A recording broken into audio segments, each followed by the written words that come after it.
ఒప్పుకోవాలి, నాకు సంబంధం లేదంటున్నాడు కదా ఆయన. ఆయన ఏమీ ఆధారం ఏం చూపించలేదు కదా. వాళ్ళు మీటింగ్ అయ్యారు అంతవరకే, వాళ్ళు తిన్నారని ఏం చెప్పట్లేదు కదా.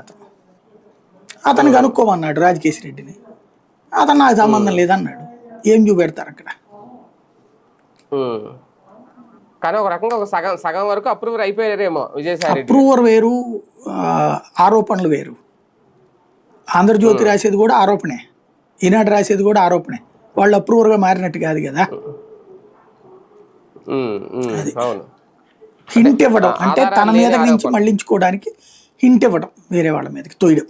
అది కానీ ఇప్పుడు వీళ్ళిద్దరి విషయంలో, ధనంజయ రెడ్డి కృష్ణమోహన్ రెడ్డి విషయంలో అంటే ఓకే, రేపటి వరకు ఉంది ఒక్కంటే బెయిల్ వస్తుందా ఏంటి అనేది. ఒకవేళ రాకపోతే కనుక వీళ్ళతో ఆగుతుందా, ఇంకా ఎవరైనా ఇందులో బయటకు వీళ్ళని అప్పుడు అరెస్ట్ చేస్తే అప్పుడు జగన్మోహన్ రెడ్డిని తీసుకొచ్చే ప్రయత్నం చేయొచ్చు, చెప్పనొచ్చు వీళ్ళని.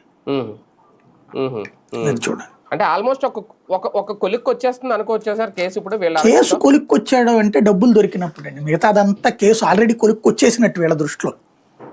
అంటే వీళ్ళు ఇచ్చే వాంగ్మూలాలు, సాక్షులు ఇచ్చే వాంగ్మూలాల ఆధారంగా రేపొద్దున్న ఛార్జ్ షీట్ నమోదు చేసే అవకాశం. మిథున్ రెడ్డి మెయిన్ అయినప్పుడు మిథున్ రెడ్డిని ఎప్పుడో విచారించారు కదా. విజయసాయి రెడ్డి మెయిన్ అయినప్పుడు విజయసాయి రెడ్డిని ఎప్పుడో విచారించారు కదా. రాజకేశ్ రెడ్డి మెయిన్ అయినప్పుడు ఎప్పుడో విచారించారు కదా. మరి ఎందుకు కొలిక్కి రాలేదు? రాజకేశ్ రెడ్డి మెయిన్ ఇంకా అంతటితో ఆగిపోతుంది. మరి ఎందుకు కొలిక్కి